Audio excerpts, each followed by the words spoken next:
Good morning प्यारे बच्चों।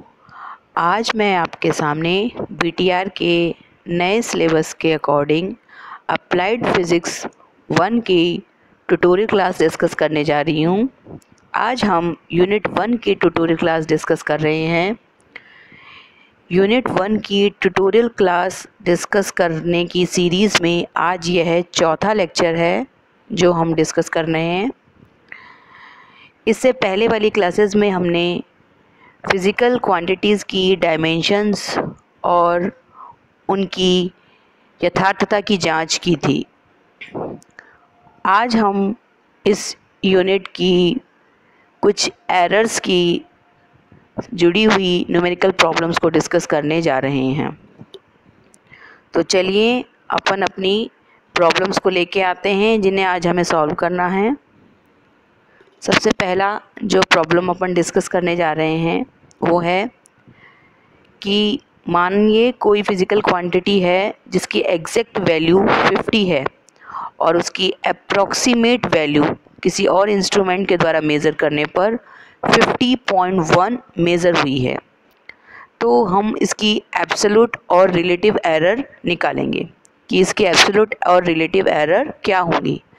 Absolute से मीनिंग है परम त्रुटि या निरपेक्ष त्रुटि, जबकि रिलेटिव एरर से मतलब है आपेक्षिक त्रुटि या कभी कभी हम इसको प्रतिशत त्रुटि के नाम से भी जानते हैं। अगर हम रिलेटिव एरर को परसेंटेज में निकालें तो यही प्रतिशत त्रुटि कहलाती है। तो सबसे पहले हम एब्सोल्यूट एरर निकालने जा रहे हैं। एब्सोल्यूट एरर निकालने का सूत्र आपको पहले ही बता रखा है कि जो एग्जैक्ट वैल्यू है, जो एक्यूरेट वैल्यू है, जो इसका प्रमाणिक मान है, उसमें से उसके ऑब्जर्व्ड वैल्यू को घटा दिया जाए तो उस परिमाण का जो मॉड होगा, क्योंकि यह परिमाण नेगेटिव भी हो सकता है और पॉजिटिव भी, लेकिन हमें हमेशा इसकी पॉजिटिव वैल्यू ही लेनी है, इसलिए हमने इस पर एक मॉड लगा रखा है कि हमें मॉड निकालना है होगा accurate value minus observed value का। तो यहाँ देखिए एक्यूरेट वैल्यू 50 है, ऑब्जर्व्ड वैल्यू 50.1 है। तो जब हम इसका मॉड लेते हैं तो हमें क्या वैल्यू मिलती है 0.1, और यही इसकी एब्सोल्यूट एरर है, निरपेक्ष त्रुटि। अब अगर हमें रिलेटिव एरर निकालनी है तो रिलेटिव एरर का क्या फॉर्मूला होता है। रिलेटिव एरर जिसे हम प्रतिशत त्रुटि भी कहते हैं कि एब्सोल्यूट एरर जो निरपेक्ष त्रुटि हम निकाल रहे हैं वो बटे एग्जैक्ट या एक्यूरेट वैल्यू फिज़िकल क्वांटिटी की इनटू 100, क्योंकि हमें इसको प्रतिशत में कन्वर्ट करना होता है, इसलिए मल्टीप्लाइड बाय 100। तो देखिए इसका मान रखने पर 0.1 divided by accurate value. Accurate value क्या है इसकी, एक्यूरेट वैल्यू है इसकी 50। तो एक्यूरेट वैल्यू रखने पर हमें क्या मिल गया है 0.002 सरल करने पर, और उसे मल्टीप्लाइड बाय 100 करेंगे तो हमें मिल गया है 0.2% एरर। तो हमारी रिलेटिव एरर क्या आ गई है 0.2%। इसी तरह से हम नेक्स्ट एग्जांपल डिस्कस करते हैं कि let the correct reading of a liquid in a beaker. किसी बीकर में कोई द्रव है जिसको हम मेज़र करेंगे तो उसकी जो करेक्ट रीडिंग है वो 6 ml है, 6 मिलीलीटर, और जो हम उसकी वैल्यू पढ़ रहे हैं वो हम पढ़ रहे हैं 5 मिलीलीटर। ऑब्जर्व करने पर हमें उसकी वैल्यू क्या पढ़ने में आ रही है 5 मिलीलीटर। तो what will be the percentage error, उसकी परसेंटेज एरर क्या होगी, चलिए निकालते हैं। परसेंटेज एरर बराबर अभी आपको फॉर्मूला बताया था मैंने, एक्चुअल रीडिंग जो भी आप देख रहे हैं और minus observe reading divided by actual reading, और इस पूरे होल को मल्टीप्लाइड बाय 100। तो जब हमने मॉड में वैल्यू रखी, एक्चुअल रीडिंग है 6 ml, observe value 5 ml divided by 6 ml, ठीक है। तो इसको सरल करते हैं, then I will get 0.16666 up to so on into 100, और 100 से मल्टीप्लाई करेंगे तो 16.6666 आएगा।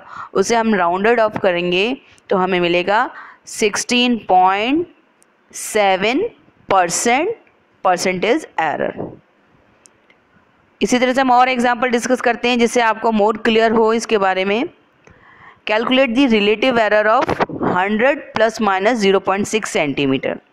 कोई लेंथ का ऑब्जर्वेशन किया और जिसमें हमें ये वैल्यू मिली है 100 प्लस माइनस 0.6 सेंटीमीटर। तो इस ऑब्जर्वेशन में हमारी रिलेटिव एरर कितनी है ये हम निकालने जा रहे हैं। तो रिलेटिव एरर निकालने के लिए हमें सबसे पहले एब्सोल्यूट एरर, और एब्सोल्यूट एरर आप इस तरह से जो हमको एक्सप्रेशन दे रखा है 100 प्लस माइनस 0.6 सेंटीमीटर, इसमें हम सीधे ही एब्सोल्यूट एरर बता सकते हैं। कैसे कि जो प्लस माइनस के साथ आपको किसी भी भौतिक राशि का जब मान लिखा जाता है तो उस राशि का एक्चुअल मान फिर प्लस माइनस के साथ उसमें जो एब्सोल्यूट एरर होती है वो दर्शाई जाती है। और यहाँ प्लस माइनस के साथ जो एरर दे रखी है वो 0.6 सेंटीमीटर दे रखी है। तो इसलिए हम इसको सीधे ही इसको काम में ले सकते हैं।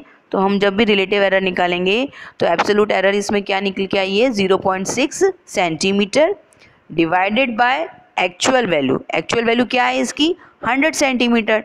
तो 0.6 सेंटीमीटर डिवाइडेड बाय 100 सेंटीमीटर, और इसको सरल करने पर जो भी मान हमें प्राप्त होगा उसे हम मल्टीप्लाइड बाय 100 कर देंगे। तो इस तरह से सरल करने पर हमको क्या आंसर मिल रहा है, हमें रिलेटिव एरर 0.6% प्राप्त हो रही है। तो इस तरह से हम किसी भी दी हुई इक्वेशन की रिलेटिव एरर निकाल सकते हैं। अब हम जानेंगे एब्सोल्यूट के एरर के बारे में थोड़ा और, कि एक मान दे रखा है किसी भौतिक राशि का 0.0055 kg प्लस माइनस 2%। देखिए इस इक्वेशन में आपसे एब्सोल्यूट एरर पूछी गई है। मैंने आपको अभी समझाया था कि प्लस माइनस के साथ जो भी क्वांटिटी ली हुई जो भी मान दे रखा होता है वो एब्सोल्यूट एरर होता है। एब्सोल्यूट एरर हमेशा यूनिट के साथ होता है। जैसे अगर कोई क्वांटिटी यहाँ किलोग्राम में मेज़र की गई है तो जो एब्सोल्यूट एरर है वो भी किलोग्राम में होगी। लेकिन यहाँ हमको क्या दे रखा है प्लस माइनस के साथ 2%, यानी हमें यहाँ एक रिलेटिव एरर शो कर रखी है। इसे हमें एब्सोल्यूट एरर में कन्वर्ट करना होगा। तो अब हम इसे कैसे कन्वर्ट करेंगे? एब्सोल्यूट एरर निकालने के लिए 2% of what? 2% of the original value. तो ओरिजिनल वैल्यू क्या है फिजिकल क्वांटिटी की? 0.0055 kg, और इसे हम मल्टीप्लाइड करेंगे 2% से, मल्टीप्लाइड बाय 2/100। परसेंट को जब हटाएंगे तो बटे में 100 लिखा जाता है। तो इस तरह से इसको सरल करेंगे तो हमें इसका मान क्या मिला सरल करने पर एब्सोल्यूट एरर का 0.00011 kg। पॉइंट के बाद 3 टाइम्स 0 फिर 1 kg। तो ये अपन ने इस परसेंटेज को या रिलेटिव एरर को कन्वर्ट कर दिया किसके अंदर? एब्सोल्यूट एरर में। अगर हमें इस फिजिकल क्वांटिटी को इस एब्सोल्यूट एरर के साथ लिखना है तो हम इसे किस तरह से रिप्रेजेंट करेंगे? इधर देखिए फिजिकल क्वांटिटी कैसे लिखी जाएगी? 0.0055, ये तो ओरिजिनल वैल्यू थी, प्लस माइनस 0.0001 kg। बच्चों ध्यान देने वाली बात यहाँ ये है कि चूँकि जो इसकी ओरिजिनल वैल्यू थी इस फिजिकल क्वांटिटी की, उसमें आप देखें कि आफ्टर डेसिमल हमने 4 प्लेस तक कंसीडर किया था 0.0055। तो इसीलिए जब हम इसके साथ प्लस माइनस के साथ जब हम एब्सोल्यूट एरर लिखेंगे तो एब्सोल्यूट एरर भी हमें आफ्टर डेसिमल 4 प्लेस तक ही दर्शानी होगी। यह है नहीं कि हमने अभी आंसर निकाला था 0.00011 kg, हमने 5 प्लेस तक आंसर निकाला था तो हम यहाँ पर 5 प्लेस तक उस वैल्यू को पुट करें, नहीं। सिंस ओरिजिनल वैल्यू के अंदर आफ्टर डेसिमल 4 प्लेसेस कंसीडर किए गए हैं तो आपको एरर में भी आफ्टर डेसिमल 4 प्लेस ही लेने होंगे। तो इसीलिए हम इसका किस तरह से रिप्रेजेंटेशन करेंगे इस फिजिकल क्वांटिटीज़ को? 0.0055 प्लस माइनस 0.0001 kg। इस तरह से हमें इस राशि को दर्शाना होगा। चलिए और प्रॉब्लम डिस्कस करते हैं। यहाँ एक मैंने आपको प्रॉब्लम लिख रखी है कि कोई प्रतिरोध है। आप सभी जानते हैं फिजिक्स में प्रतिरोध R = V/I फॉर्मूले से दर्शाया जाता है। और V क्या है यहाँ? वोल्टेज, और I क्या है? करंट। वोल्टेज की वैल्यू उन्होंने दे रखी है क्या? 100 ± 5 वोल्ट। इसका मतलब इसकी एक्यूरेट वैल्यू तो 100 है और ±5 वोल्ट क्या है इसमें? Absolute error.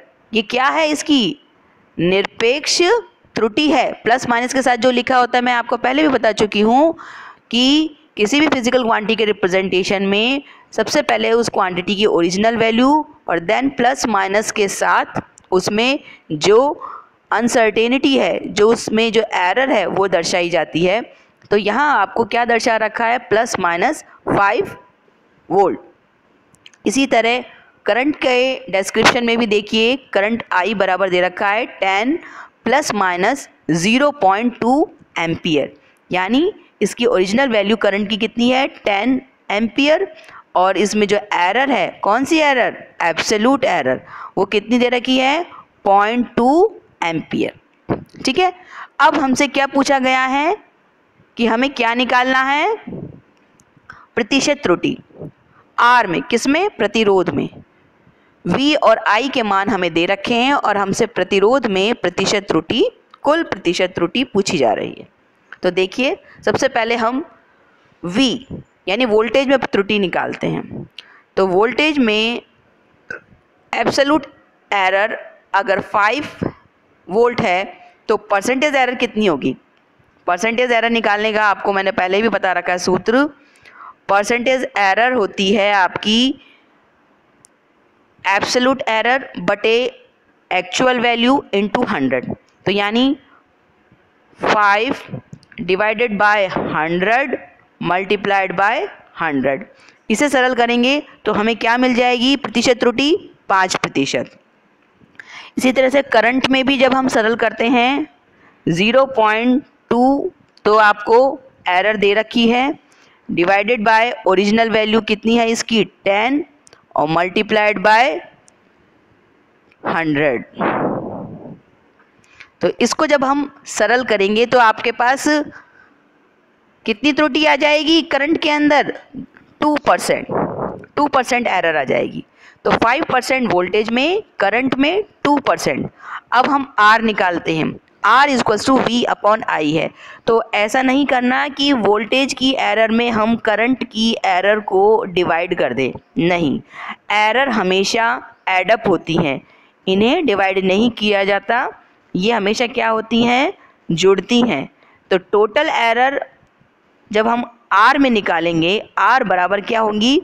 5 + 2 बटे में I था, तो वोल्टेज में 5%, करंट में 2%। और चूंकि करंट बटे में वोल्टेज के नीचे है, लेकिन हम जब एरर निकालते हैं, त्रुटि निकालते हैं, तो वह त्रुटि कभी भी डिवाइड नहीं की जाती, हमेशा ऐड की जाती है। तो यह त्रुटि ऐड हो जाएगी तो दोनों क्वांटिटीज़ की, तो कुल R बराबर निकालेंगे जब R में त्रुटि, तो वो क्या आएगी? 5 + 2 = 7%। इस तरह के बिहेवियर को देखते हुए एक नियम दिया गया है त्रुटि के लिए। क्या है ये नियम?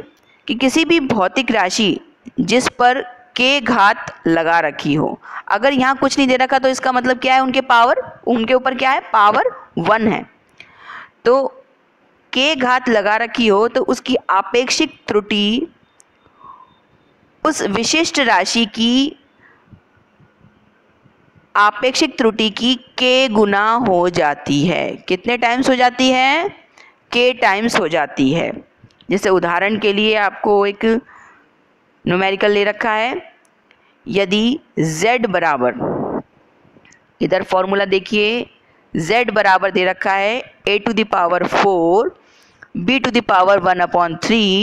डिवाइडेड बाय c d⁻³ तो इस तरह की इक्वेशन में आपसे पूछा जा रहा है कि z की आपेक्षिक त्रुटि एब्सोल्यूट एरर ज्ञात कीजिए। तो अब इसमें हम एब्सोल्यूट एरर कैसे ज्ञात करें, क्योंकि कोई सिंपल एक फिजिकल क्वांटिटी पे डिपेंड तो है नहीं। अब ये z की वैल्यू किस किस पे डिपेंड कर रही है, a, b, c और d पर, और इन सब की पावर डिफरेंट डिफरेंट है। सिंपल पावर 1 तो है नहीं, सभी की अलग अलग पावर्स हैं। तो इस तरह की कंडीशन में हम इस इक्वेशन को कैसे सॉल्व करेंगे। देखिए यहाँ हमें यह जो हमने अभी अभी नियम पढ़ा है हमें हेल्प करेगा इस इक्वेशन को सरल करने में। तो हमने अभी भी पढ़ा था कि हमें इस तरह से आपेक्षिक त्रुटि निकालनी हो तो जो भी विशिष्ट राशि है उसकी जो पावर है उस पावर के बराबर में, उस पावर के गुना, अगर पावर k है तो k टाइम्स उसकी आपेक्षिक त्रुटि होती है। इधर देखिए तो z बराबर, जब हम z में आपेक्षिक त्रुटि निकालेंगे, आपेक्षिक त्रुटि delta z upon z, relative error एक तरह से, ये क्या है, relative error, difference in the value of z divided by original value of z। तो जब हम आपेक्षिक त्रुटि relative error delta z upon z निकालेंगे तो डेल्टा z अपॉन z बराबर क्या होगा, a की पावर कितनी थी 4, तो इसको 4 multiplied by relative error of a। तो a की रिलेटिव एरर क्या है, डेल्टा a अपॉन a, तो 4 से मल्टीप्लाइड कर दिया इसकी रिलेटिव एरर को, प्लस b की पावर कितनी है 1/3, तो 1/3 को हमने मल्टीप्लाइड कर दिया किससे, b की रिलेटिव एरर से, डेल्टा b अपॉन b से, प्लस आप देखिए मैं आपको पहले बता चुकी हूँ कि त्रुटियाँ सभी ऐड होती हैं।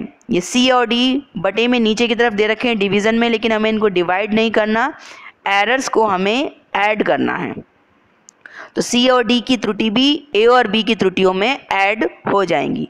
तो इधर देखिए c के ऊपर पावर 1 है तो इसलिए 1 इंटू इसकी रिलेटिव एरर, c में रिलेटिव एरर क्या है delta c upon c, plus d की पावर 3/2 है तो 3/2 multiplied by relative error in d में रिलेटिव एरर है डेल्टा d अपॉन d, तो उससे मल्टीप्लाइड कर दिया।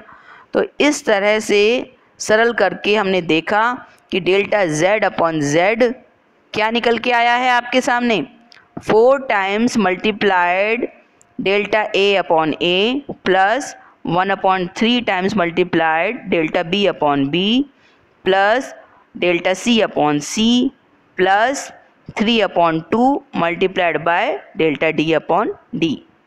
यानी ये जो हमने नियम था वो बताया था उसका पूरी तरह से इसमें उपयोग किया जा रहा है, और इस तरह से हम क्या निकाल सकते हैं, रिलेटिव एरर निकाल सकते हैं z में, बशर्ते कि हमें a, b, c और d इन सब की रिलेटिव एरर का ज्ञान हो। इन सब की रिलेटिव एरर हमें पता है तो हम z में रिलेटिव एरर निकाल सकते हैं। चलिए अब नेक्स्ट क्वेश्चन डिस्कस करते हैं। एक सरल लोलक है जिसका दोलन काल t बराबर दे रखा है 2 पाई √L अपॉन g। यहाँ L लेंथ जो दे रखी है सरल लोलक की वो 20 सेंटीमीटर है, और इसकी यथार्थता जो है या इसमें जो एरर होने की पॉसिबिलिटी है वो 1 mm की है। इसकी यथार्थता 1 mm तक है, और समय को 1 सेकंड विभेदन वाली स्टॉप वॉच से हम इसको समय को नाप रहे हैं।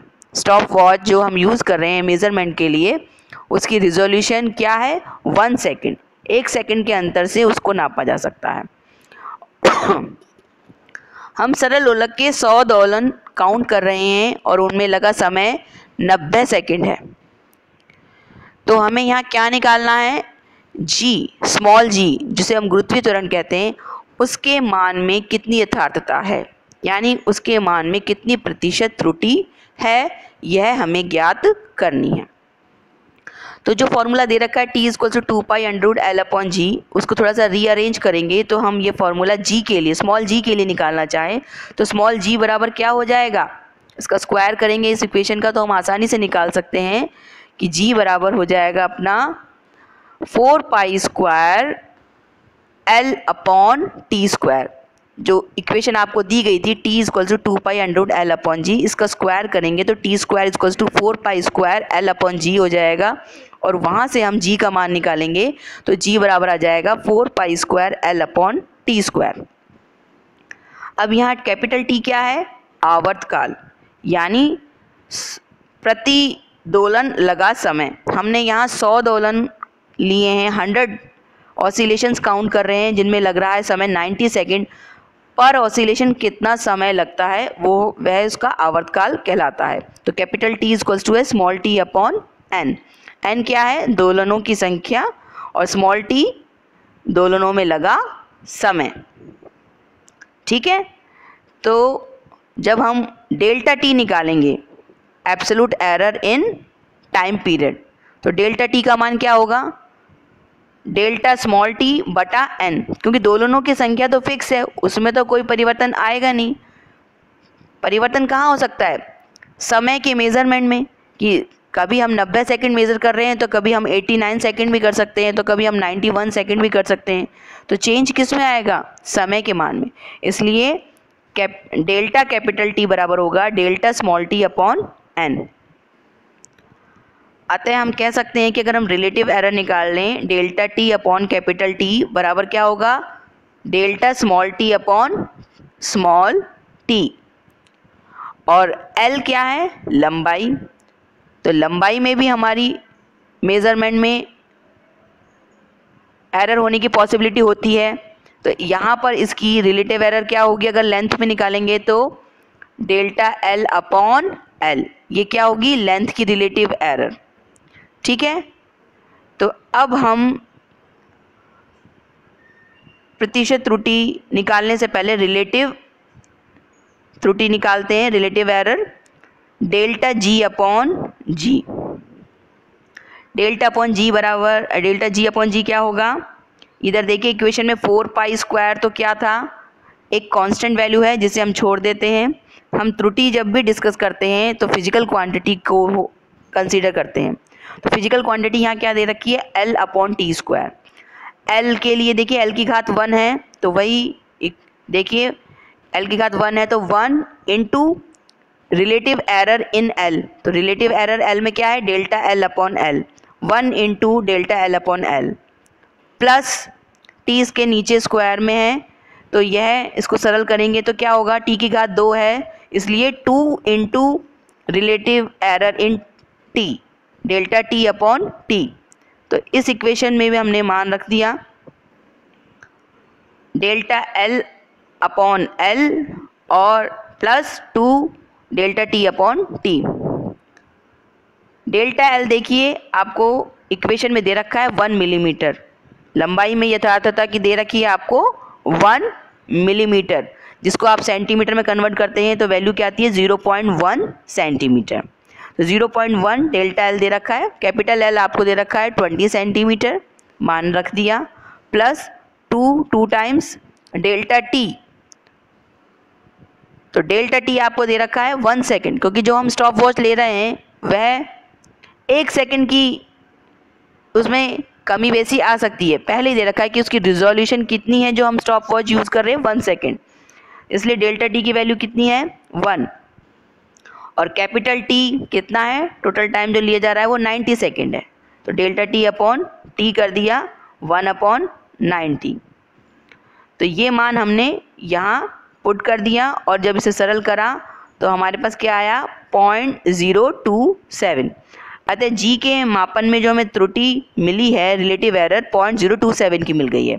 अब अगर हम परसेंटेज एरर निकालना चाहें तो हमें क्या करना होगा? ये जो हमें रिलेटिव एरर मिली है 0.027 मल्टीप्लाइड बाय 100, मल्टीप्लाइड बाय 100 से करते ही हमें 2.7%, जिसको अगर हम राउंड ऑफ करें तो 3% ये हमारी एरर हो जाएगी। तो हमने G के मान में प्रतिशत त्रुटि निकाल ली है। कितनी त्रुटि आई है? यह लगभग 3% की त्रुटि हमें प्राप्त हो गई है। तो इस तरह से हमने यह इक्वेशन सॉल्व कर ली है। आशा करती हूँ कि प्यारे बच्चों आपको आज जो पढ़ाया समझ में आया होगा। इसी तरह से और भी प्रॉब्लम्स लेकर हम नेक्स्ट क्लास में आएंगे जब आपके साथ डिस्कस करेंगे। आज के लिए इतना ही। धन्यवाद।